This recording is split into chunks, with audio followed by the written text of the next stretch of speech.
Hi! Hello mga mare! May bagong duyan nga pala tong dalawa kong bulinggit. Binigay nga pala ito ng biyanan ko at heto't ikinakabit na ng dalawa. At sa tingin ko nga mga mare, mas excited pa yung nagkakabit kaysa yung sasakay. At kitang-kita nyo naman ang mga ngiti sa kanilang mga labi.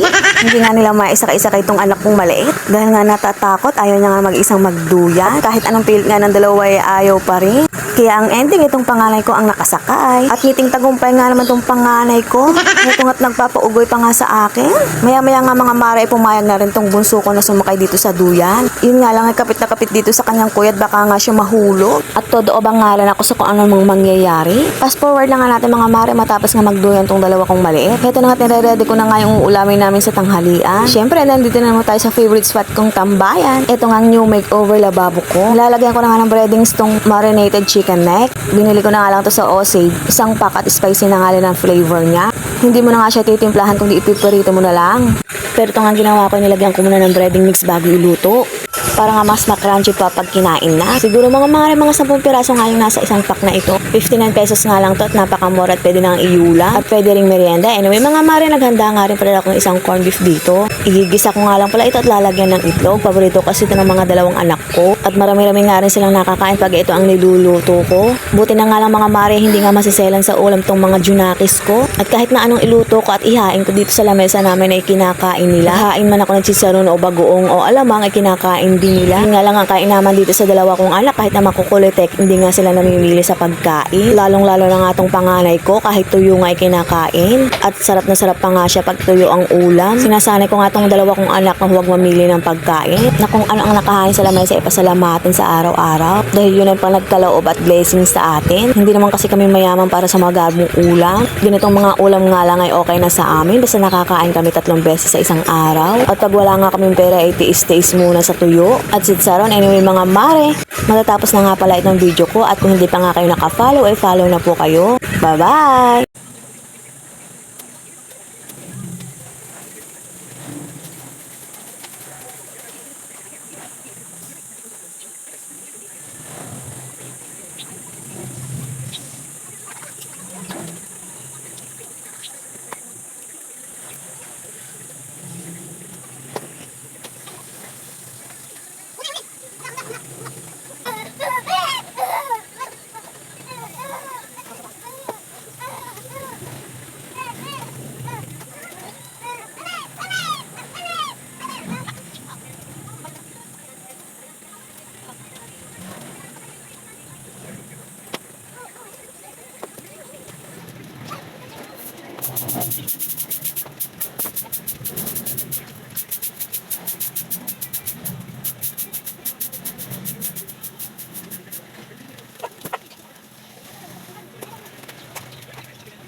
Yung dami. Hi! Kamusta nga mga mare? Tara nga at samahan niyo ako mag-asikaso ng mga junakis ko, mga mare. Dalawang maliliit na toddler nga lang pala itong aasikasuhin natin, mga mare. Pero umagang-umaga pa nga lang haggard na ang mga mare nyo. Itong video na nga pala na ito ay karugtong nga ito ng kahapon. Hayan nga at para malibang-libang sila ng konti ay binuksan ko na nga itong TV para makapanood sila. Sobra na nga kasing nililikot. Alam niyo naman ang mga bata, mga mare. Ito yung mga taon na kalikutan nila at kakulitan. Pero hindi na nga baling ganyan sila. Huwag daw silang magkakasakit. Bali na nga magbunga magbunga nga araw-araw at magbawal-bawal araw-araw at maging dragon at maging losyang araw-araw. Babawi na lang tayo mga mare pagka naglakihan na tong mga anak ko. Anyways, katanghalian na nga ito at ako'y maliligo na. Isasara ko na nga ang pinto at mga bintana kasi nga hindi ko makikita ang dalawang to kung anong ginagawa pag ako'y naliligo. Lalong-lalo na nga itong panganay ko laging tumatakas. Kaya lagi ko sinasara ang pinto pag may ginagawa ako. Baka nga pumunta ng kalsada, alam nyo na. Pero pinagbibilinan ko naman ang panganay ko na huwag pupunta nga sa labas at baka nga mahagit ng sasakyan. Ito na nga, tapos na nga akong maligo kaya nabawalis ako ng mga kalat nila. Sandali ang ligo na nga lang ang ginagawa ko dahil wala nga titingin sila. Maya nga sila nag-aaway. At ganitong stage nga ang mga kakalatan nila at kalikutan at laging nag-aaway. Paminsan-minsan nga inahayaan ko lang nga lang dahil nga hindi pa nga nila naiintindihan yung mga sinasabi ko na pinapangaral ko. Pero itong panganay ko pinagsasabihan ko nga lagi na lagi magbigay at magparaya dun sa kanyang kapatid. Habang pinagsasabihan ko nga opo ng opo pero nga mamaya-maya aawayan naman ang kanyang kapatid.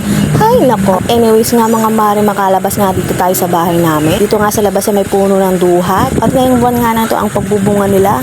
Ayan nga at nahitik sa bunga ito at nagkakalaglagan na nga yung iba dito sa harapan namin. Sa totoo nga lang mare, hindi nga ako mahilig sa ganito. Kaya nga hindi ko nga napapansin yung mga bunga nito na kainin. Sobrang dami nga magbunga nitong duhat mga mare. Ay nabubulok na nga yung iba at nagkakandahulog na nga dito sa baba. At kapag nga malakas ang hangin na nagbabagsakan sa yero na akala mo nga ay binabata kami lagi-lagi. Sunod-sunod kasi ang mga bagsakan dito sa bubong namin. Kaya heto't nagwawalisan na nga natin yung mga nagbagsakan bunga dito sa lapag. Maya't maya nga kami nagwawalis dito kasi nga pag di mo wawalisin yun nga ilalangawin nga. Hindi nga kaaya-aya pa nga ang bunga ay natatapakan nga dito sa baba.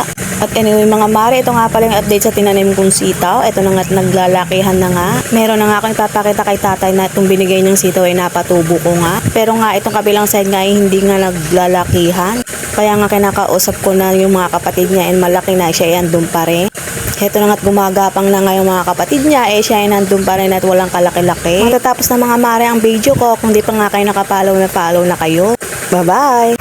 Hi! Good morning mga mare! Maaga nga pala ako nagising kasi nga pang umaga nga si Toyo King. Pagkaalis nga ni Toyo King papasok sa trabaho, nagtimpla nga muna ako ng kape dito at habang tulog nga yung maliit ko, magluluto nga muna pala ako ng pangumagahan niya. Paborito nga ito ng bunso ko, itong champurado at marami nga siyang nakakain pag ito ang niluluto ko. Pero yung panganay ko ay ayaw nga ito kaya naman mamaya pagkatapos nito lulutuan ko siya ng bacon. Instant na nga pala itong champurado na to at ready to cook na nga. Ang gagawin mo nga lang ay pakukulo at palalambutin nga itong malagkit rice. Ito nga kusina ang paboritong spot ko dito sa aming bahay. Kaya naman nakakagana ng ambience yung pag-makeover ko dito sa lababo namin. Ito nga ang panganay ko mga mare, nagduduyan nga dito at binabantayan nga ako sa mga ginagawa ko. Maaga nga rin siyang nagising dahil maaga nga siyang nakatulog kahapon. Nilagyan ko na nga ng mainit na tubig ng baso at saka ko nilagay itong paborito kong kape, creamy white. Humigop nga lang muna ako ng 2 higupan kasi nga mainit at ito nga magpupunas na ako ng aking paboritong lababo. Lalo nga akong sinisipag pag ganitong lababo ang aking nililinisan. At anyway mga mare, pagkatapos ko nga mailuto yung champurado, ay isusunod ko na nga ipirito tong bacon, ulam ng aking panganay mamaya. Ako nga gagawin ko na lang pang umagahan tong champurado at magkakape na lang. Napansin ko nga kasing malaki na itong braso ko kaya diet din pag may time. At nito lang nga palang kanin dito sa rice cooker kaya naman isasangag ko na pagkatapos kong magpirito. Syempre lalagyan ko muna ng asin para naman may lasa habang sinasangag ko mamaya. Ito na nga at isinalang ko lang nga yung bacon na ipipirito ko. Pagkatapos nga kinuha nga ng pangalay ko tong cellphone, siya na raw ang magbi-video. Aba naman, mamamana ata ng pangalay ko yung pagiging vlogger ko. At tingnan nyo nga naman yung kamay niya habang nagbi-video, hindi nga naman malikot. Dinaig pa nga ang nanay niya sa kapi-video. Lagi niya nga akong nakikita nagbi-video habang may ginagawa ako, kaya siguro nakikita at kinuha ni cellphone at siya na raw magbi-video. At anyway, nagising na nga itong bunso ko kaya naman pinagsandok ko na nga siya ng champuradong paborito niya. Nilagyan ko na nga ng 1 kutsarang gatas at 1 kutsarang asukal para naman mas lalong sumarap pa yung champurado ng bunso ko. At nagtitiyak ko nga mga mare, ikukulangin pa nga ito sa bunso ko, hihilit pa nga ito ng isa. Heto na yung sinabi ko nga kakain na sinusundan niya na itong champurado. At sabi ko nga dun sa pangalan kay hawakan niya cellphone at i-video niya yung pati niya habang sinusubuan ko. Magana naman tong bunso ko sa pagkain pero talagang paborito ng yung champuradong niluluto ko. Kaya naman tuwing nag-grocery ako hindi nawawala tong champurado sa mga grocery ko. At anyway, napakain ko na nga itong lahat ng mga anak ko. Ay heto na nga kami sa favorite spot naming mag-anak. At umagang-umaga nga ay magduduyan nga kami. Pagkasakay ko nga dito sa duyan ay agad ko maraya tong 2 anak ko. Na nga akala mo laging nawawala ang mama nila. Ewan ko nga dito mga mare sa mga anak ko. Lagi nga nakadikit sa akin kahit nga mainit ang panahon dumidikit pa din. Hindi naman ako maalis, nandito lang naman ako sa loob ng bahay pero dikit pa rin sila ng dikit. Ay nako mga mares, ang camera lang to mga babae. Pero pag walang camera mayat maya nag-aaway. Anyways, matatapos na pala ang video ko. At kung hindi ka pa nga naka-follow follow na. Bye-bye! Dito.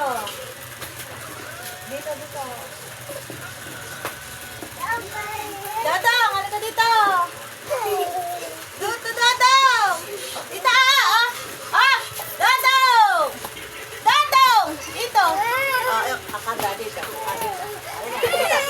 Dito.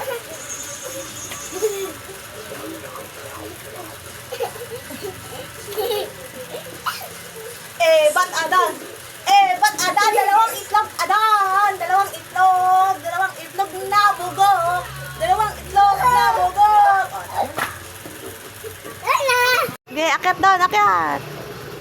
Sige!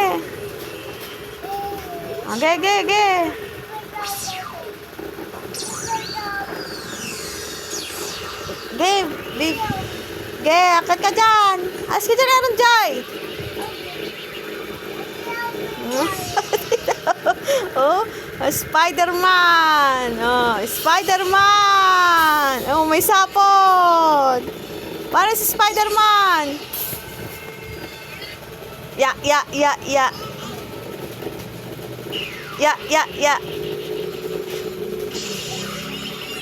Oo, may sapot ba si Spider-Man? Walang sapot! Aray!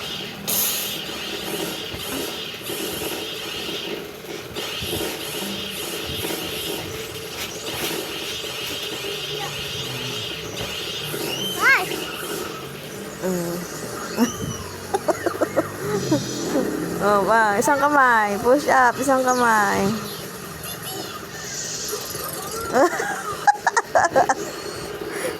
Oh, binuhat na dumbbell. Oh, binuhat na dumbbell. Oh. Oh, binuhat na dumbbell.